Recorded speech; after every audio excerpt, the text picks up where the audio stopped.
ওরে বাবা রে, কি ঠান্ডা পড়েছে তোমাদেরকে কি বলবো। মানে জলে তো হাত দেওয়াই যাচ্ছে না, না রাতে না সকালবেলায়। মানে কি বলবো তোমাদের, এই যে কি কষ্ট হচ্ছে, কোনো কাজই করতে পারছি না। জলে হাত দিলে পুরো বরফ, মানে পুরো বরফ জল। এমনিতেই আমার হাত অবশ্য মানে খুব ঠান্ডা পড়লে না আমার হাত একটা ঝিনঝিন করে, মানে রাতে বিশেষ করে শোয়ার সময় ওই ব্যাপারটা আসে, যে হাতটা অবশের মতো হয়ে যায়।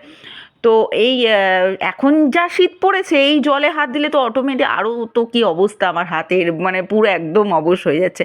কি বলবো, এইদিকে জানলা খুলতে গেছি, দেখো জানলার অবস্থা দেখো, জানলায় পুরো কুয়াশাতে জানলা, মানে এরকম ভিজে গেছে, মানে একদম যাচ্ছাতাই অবস্থা আর কি। এই ঠান্ডাতে আমার না মনে হচ্ছে কোনো কাজই করবো না, যেন বসে থাকি, কম্বল টম্বল মুড়ি টুড়ি দিয়ে বসে থাকি, কিন্তু কিছু করার নেই, সব কাজই তো করতে হচ্ছে, কোনো কাজই বাদ যাচ্ছে না।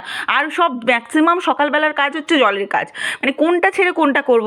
আমার না সত্যি পাগল পাগল লাগে। আমার একটা জিনিস প্রবলেম হচ্ছে, শীতকালে বেশি ঠান্ডা লাগে, এমনিতেই আমার ওই শীতকালীন অ্যালার্জিটা আছে, মানে শীতকাল পড়লেই আর কি সর্দি কাশি এরকম একটা হয়ে যায়, মানে ওইটাতে একটু কাবু হয়ে যায়, আর হলে তো একদম 5 দিন 10 দিন একদম অবস্থা খারাপ, তো সেটা একটা প্রবলেম আছে।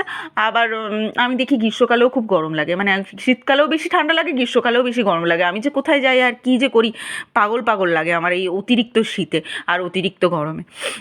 চলো তোমাদেরকে একটা জিনিস দেখাই। আমাদের স্কুলের এই গ্রুপ ফটো, এই গ্রুপ ফটোটা তোলা হয়েছিল রেণুকা দিদিমণি যখন রিটায়ার করেছিলেন। তো যারা প্রাক্তন স্টুডেন্ট আছো তারা তো জানোই, তো যারা জানো না তাদেরকে বলি যে রেণুকা দিদিমণি আমাদের স্কুলের পুরনো টিচার, উনি রিটায়ার করেছিলেন 1 বছর আগে। তো ওই দিন আমরা একটা ডান্স করেছিলাম, আর দিদিমণিরা আমাদের প্ল্যান করে ওই একই রকম সবাই শাড়ি পরা পরা হয়েছিল। আর তারপরে এইটা হচ্ছে সেই গ্রুপ ফটোটা। সত্যি বলতে দারুণ এসছে, মানে গ্রুপ ফটোটা এত সুন্দর আসবে আর ভাবিনি। ফটো তুলেছিলাম তুলেছিলাম, কিন্তু এত সুন্দর আসবে, বিশেষ করে আমাকে নিজেকে এত সুন্দর লাগছে, আমি দেখেই ভালো লাগছে যে এত সুন্দর লাগছে আমাকে। দারুণ এসছে কিন্তু ফটোটা।